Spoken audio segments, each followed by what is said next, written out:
Bismillahirrahmanirrahim. Assalamualaikum warahmatullahi wabarakatuh.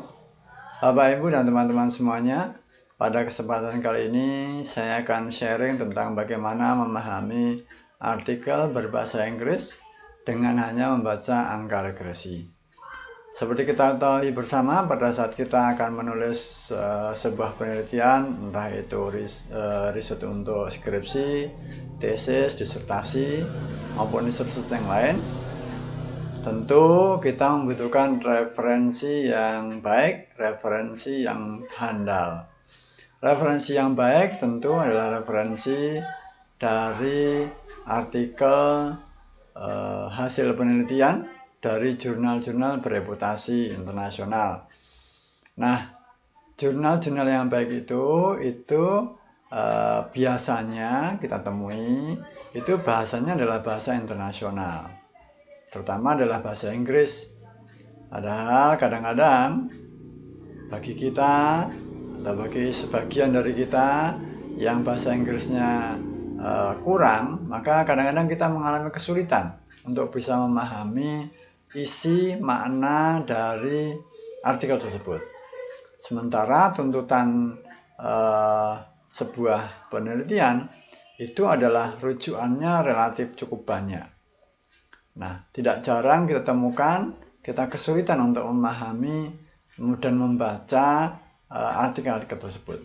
Oleh karena itu, pada kesempatan kali ini saya akan coba sharing bagaimana kita bisa memahami artikel tersebut dengan hanya membaca output risetnya, atau tabel ataupun gambar model risetnya, gambar model di artikelnya, sehingga kita lebih cepat untuk bisa memahami apa isi dan hasil temuan dari artikel tersebut.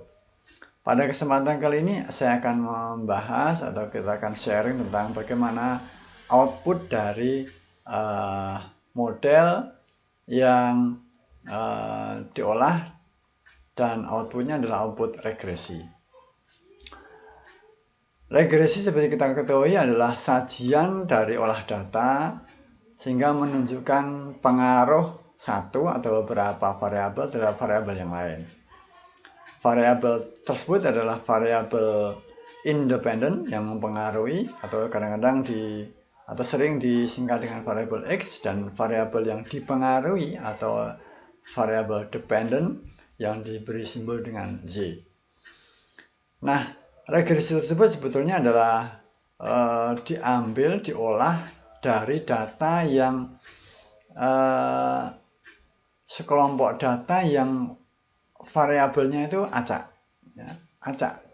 Jadi variabel yang kita peroleh itu asalnya datanya adalah data acak. Nah, kemudian diolah, muncullah sebuah persamaan regresi. Nah, untuk apa regresi itu? Regresi itu bisa kita gunakan untuk melihat tren, ya.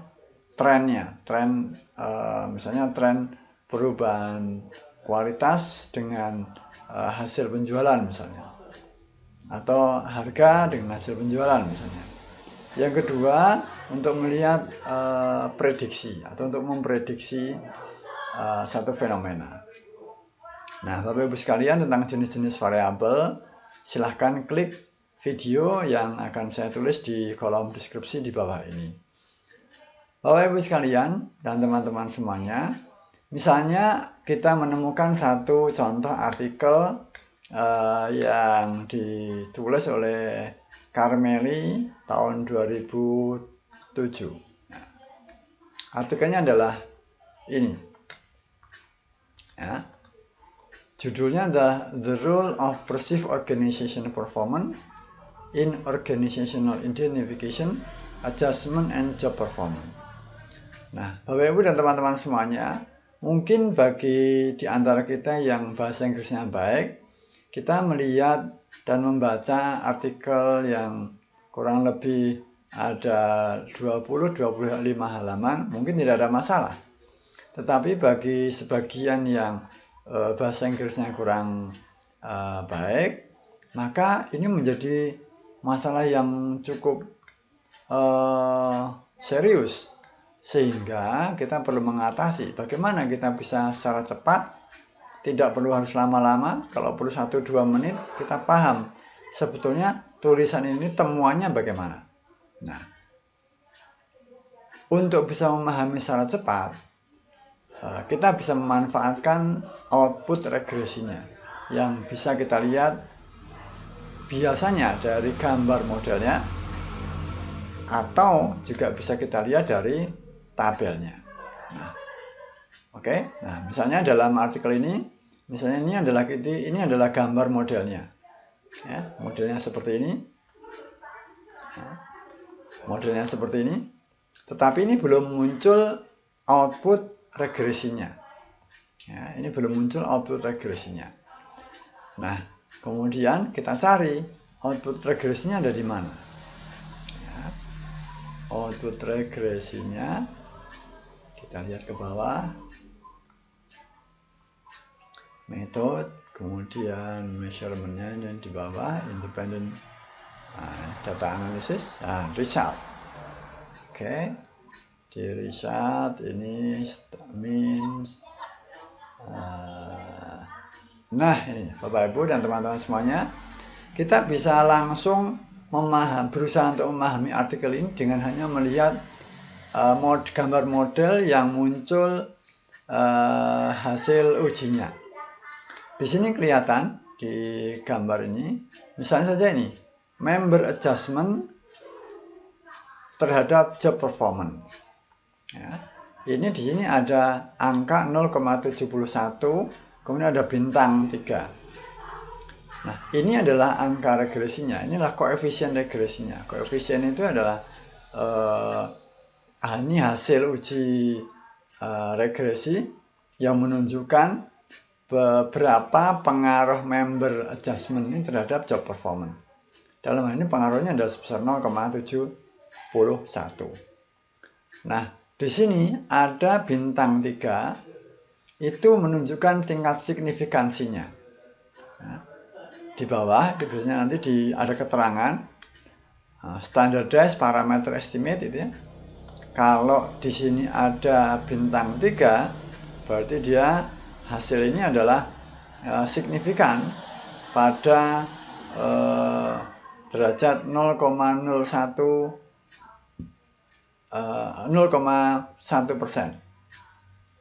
Ya, 0,01%. Ya. Kemudian kalau ini bintangnya 2, ini signifikan pada derajat 1%. Kemudian kalau bintangnya 1 itu signifikan pada tingkat 5%. Intinya adalah semakin banyak bintangnya, maka ini dianggap semakin signifikan. Atau pengaruhnya ini semakin berarti, semakin signifikan. Nah, berarti kalau tidak ada bintangnya, misalnya ini, pengaruh perceived market and financial performance terhadap organizational identification, ini berarti apa? Pengaruh ini PMFP ini terhadap OI itu sebesar 0,08, ini adalah pengaruh yang tidak signifikan atau pengaruhnya tidak berarti ya. Ada pengaruhnya tapi tidak berarti, atau sering kita menyebutnya ya ini tidak berpengaruh. Atau kalau ini uji hipotesa, berarti hipotesa perceived market and financial performance terhadap OI, ini hipotesanya adalah ditolak. Nah, dari gambar ini kita bisa menyimpulkan bahwa satu, kita tahu sekarang masalah yang diteliti oleh Carmeli et al. Ini adalah bagaimana pengaruh perceived social responsibility and development terhadap OI, pengaruh perceived market and financial performance terhadap OI, bagaimana pengaruh OI terhadap member adjustment, bagaimana pengaruh member adjustment terhadap job performance. Begitu juga dari ini kita bisa tahu hipotesisnya. Ya, hipotesisnya ya sama. Dari pengaruh dari misalnya semakin tinggi perceived social responsibility and development, ya, maka semakin tinggi organizational identification. Mengapa ini semakin tinggi? Karena pengaruhnya adalah positif. Ini angkanya adalah positif. kemudian semakin tinggi perceived market and financial performance, maka semakin tinggi organizational identification. Begitu seterusnya. Misalnya ya, semakin baik member adjustment, maka semakin tinggi job performance. Ya. Begitu seterusnya. Nah, sekarang kita sudah tahu ini masalahnya apa, hipotesisnya apa. Temuannya apa? Temuannya tentu ya begini. Perceived social responsibility and performance itu menurut Carmelli et al. Itu ternyata terbukti mampu meningkatkan organizational identification. Ya. Nah, namun perceived market and financial performance ternyata tidak mampu meningkatkan organizational identification. Atau perceived market and financial performance ini ternyata hipotesisnya ditolak. Ya, hipotesis terhadap OI-nya ini ditolak. Nah, demikian pula yang ini. Dari sini kita tahu angka 0,55 ini bahwa OI atau organizational identification itu ternyata mampu meningkatkan member adjustment. Begitu juga member adjustment itu hipotesisnya diterima, mampu meningkatkan job performance. Nah, kemudian kita juga bisa tahu dari sini bahwa ternyata